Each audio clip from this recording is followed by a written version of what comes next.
नमस्कार। प्रभात साक्षी news network और आप सभी का स्वागत है। देश आज संविधान निर्माता बाबा साहेब अंबेडकर को श्रद्धांजलि दे रहा है। उनकी पुण्यतिथि पर आज देश भर में तमाम कार्यक्रमों के आयोजनों के जरिए बाबा साहेब को श्रद्धांजलि दी जा रही है और उनके आदर्श वाक्य दोहराए जा रहे हैं।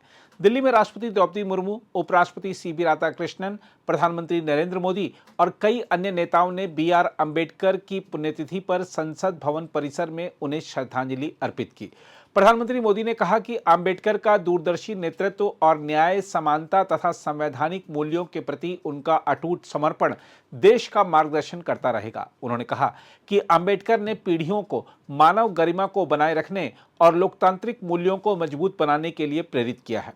वहीं उत्तर प्रदेश में मुख्यमंत्री योगी आदित्यनाथ ने भीमराव अंबेडकर की पुण्यतिथि के मौके पर उनके एक बयान को याद करते हुए कहा कि उन्होंने एक बार कहा था कि जो व्यक्ति भारत की धरती पर पैदा हुआ है, भारत की सुविधाओं का इस्तेमाल करता है, फिर भी भारत की धरती को अपवित्र मानता है, उसकी बातें कभी भी भारतीयों के हित में नहीं हो सकती।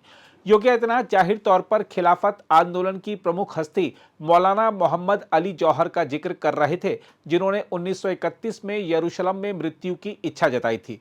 लखनऊ में बाबा साहेब भीमराव अंबेडकर के महापरिनिर्वाण दिवस कार्यक्रम को संबोधित करते हुए योगी आदित्यनाथ ने कहा कि जो लोग तुष्टीकरण की नीति पर चल रहे हैं, वे न केवल भारत को नुकसान पहुंचा रहे हैं, बल्कि बाबा साहेब भीमराव अंबेडकर का भी अपमान कर रहे हैं। आज के इस कार्यक्रम में यहाँ पर उपस्थित अंबेडकर महासभा और बाबा साहब डॉक्टर भीमराव अंबेडकर जी के प्रति श्रद्धा और समर्पण का भाव रखने वाले सभी मेरे उपस्थित बहनों और भाइयों, मैं सबसे पहले बोधिसत्व भारत रत्न डॉक्टर भीमराव अंबेडकर जी की स्मृति को नमन करते हुए उनके इस पावन पुण्यतिथि के अवसर पर विनम्र श्रद्धांजलि अर्पित करता हूं। आज का दिन हम सबके लिए एक प्रेरणा दिवस है,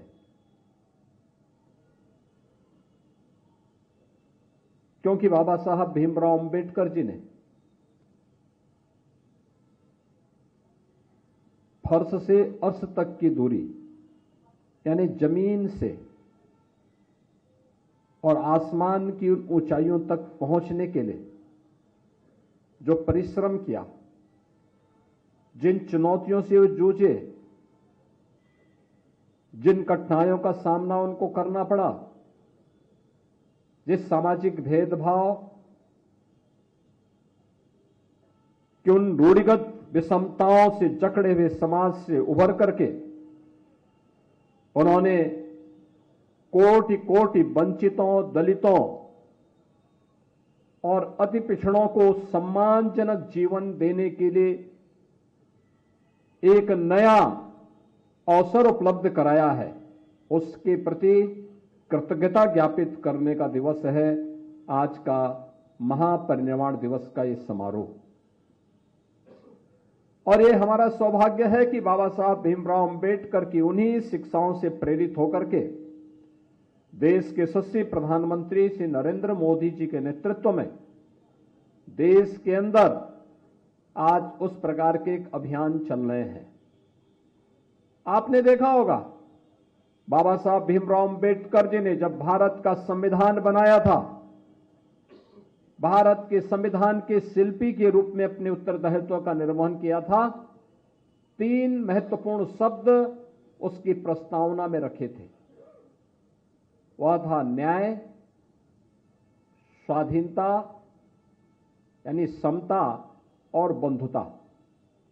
न्याय, समता और बंधुता, ये 3 शब्द अगर आप देखेंगे, मोदी जी ने सबका साथ और सबके विकास के भाव के साथ बिना भेदभाव के योजनाओं का लाभ हर गरीब को, हर वंचित को, हर दलित को, हर पिछड़े को, हर महिला को, हर युवा को प्राप्त हो सके, इसके लिए देश के अंदर जो कार्यक्रम अभियान प्रारंभ किए वो आज आप सबके सामने है। गरीब को राशन की सुविधा का लाभ हो, वंचित को मकान की सुविधा का लाभ हो, हर गरीब के घर में शौचालय के निर्माण का कार्य हो, समाज की मुख्य धारा के साथ जुड़ करके जिस अभियान को आगे बढ़ाने का स्वास्थ्य की बेहतरीन सुविधा हर गरीब को प्राप्त हो सके, इसके लिए चलाए जाने वाले अभियान का हिस्सा हो। घरौनी के माध्यम से जहां पर आपका घर है वहां का मालिकाना अधिकार उपलब्ध करवाने का कार्य हो, ये उसी समता, न्याय और बंधुता का हिस्सा है जो बाबा साहब भीमराव अंबेडकर ने संविधान की प्रस्तावना में भारतवासियों के सामने प्रस्तुत किया था। हमें अपने संविधान पर गौरव की अनुभूति होती है, हमें बाबा साहब भीमराव अंबेडकर पर गौरव की अनुभूति होती है। और बाबा साहब भीमराव अंबेडकर ने उस समय भी हम सबको उन सभी खतरों के प्रति जागरूक किया था। याद करिए, उन्होंने उस समय एक बात कही थी, जो बात यहां पे पहले अभी असीम अरुण जी ने कहा, मैं उसमें आने के पहले एक बात जरूर कहना चाहूंगा। जब उस समय कांग्रेस के एक बड़े नेता ने, जिन्होंने 1923 में वंदे मातरम गाने से इनकार कर दिया था, कांग्रेस के अध्यक्ष के रूप में रहते हुए, और जब वह अंतिम समय उनका आया तो उन्होंने इच्छा व्यक्त की थी कि मेरी इच्छा है कि मैं यरूशलेम में मरूं।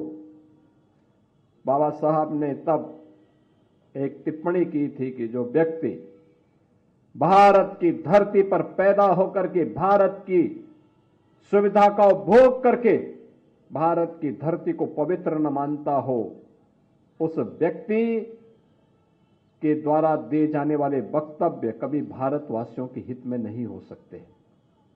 दुर्भाग्य से उस तुष्टीकरण की नीति पर चलने वाले दल न केवल भारत का अहित कर रहे हैं, बल्कि बाबा साहब भीमराव अंबेडकर का भी अपमान कर रहे हैं और इस देशवासियों को उनकी सुविधाओं से वंचित करने की कुत्सित चेष्टा का हिस्सा भी उनका है। हमें याद करना होगा इस बात को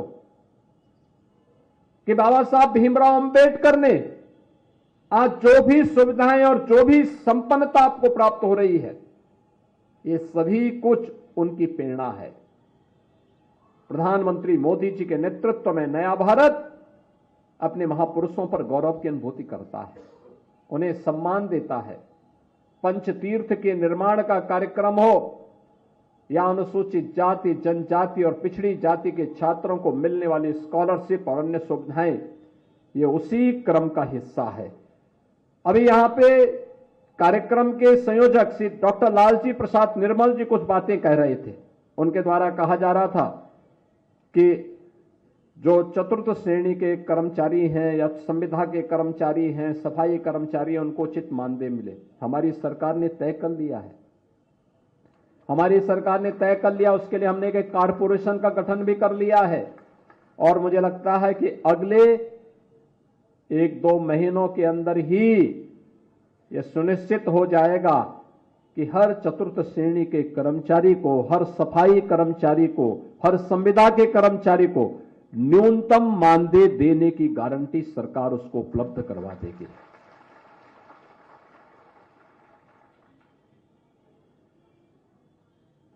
जीरो पॉवर्टी का हमारा अभियान भी उसी का हिस्सा है। अभी भी जो वंचित है, जो सुविधा का लाभ नहीं प्राप्त कर पाया है, अनुसूचित जाति, जनजाति, अति पिछड़ी जाति के गरीबों की, उन सभी तबकों को चिन्हित करने का कार्य हमारा लगभग फाइनल हो चुका है। इस समय उनके किसी के राशन कार्ड बन रहे हैं, किसी के लिए पेंशन के कार्ड बन रहे हैं, किसी को अन्य सुविधाओं का लाभ उपलब्ध करवाया जा रहा है। और जिसके पास आवास नहीं होगा उसको आवास की सुविधा देंगे, जिसके पास आयुष्मान का कार्ड नहीं होगा उसको 5 लाख रुपए की आयुष्मान की सुविधा का लाभ उपलब्ध करवाएंगे। लेकिन कोई भी गरीब, कोई भी वंचित, अभावग्रसित नहीं रहेगा।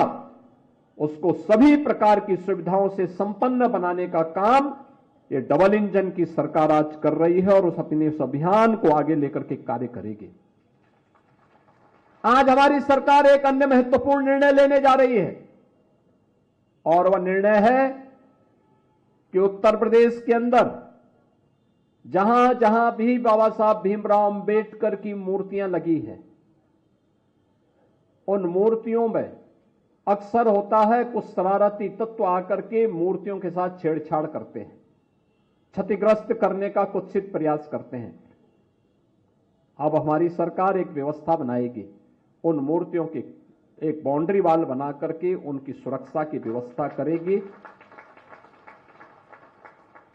मूर्ति को जहां पर ऊपर से छत नहीं है तो उसके ऊपर एक छत्र लगाने का काम करेगी, जिससे सुरक्षित और सम्मानजनक ढंग से बाबा साहब भीमराव अंबेडकर की मूर्ति की सुरक्षा सुनिश्चित होगी।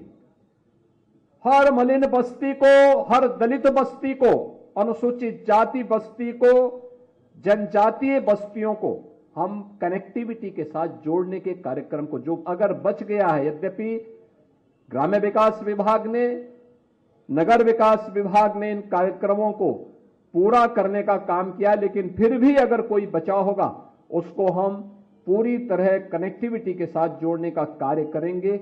इस विश्वास के साथ मैं आज एक बार फिर से बाबा साहब भीमराव अंबेडकर की इस महापरिनिर्वाण दिवस के अवसर पर उनकी स्मृति को नमन करता हूं।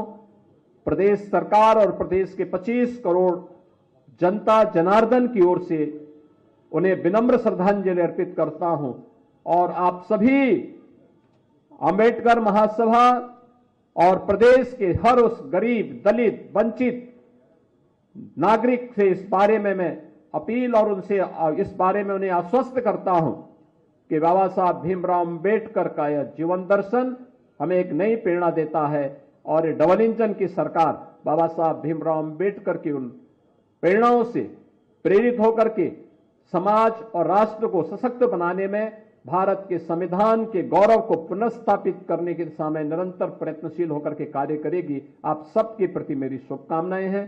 धन्यवाद। अगर आप भी लेना चाहते हैं देश दुनिया की तमाम जानकारी तो आज ही सब्सक्राइब करें हमारे चैनल को। साथ ही नीचे दिए बेल आइकन को जरूर दबाएं ताकि हर अपडेट आप तक पहुंच सके।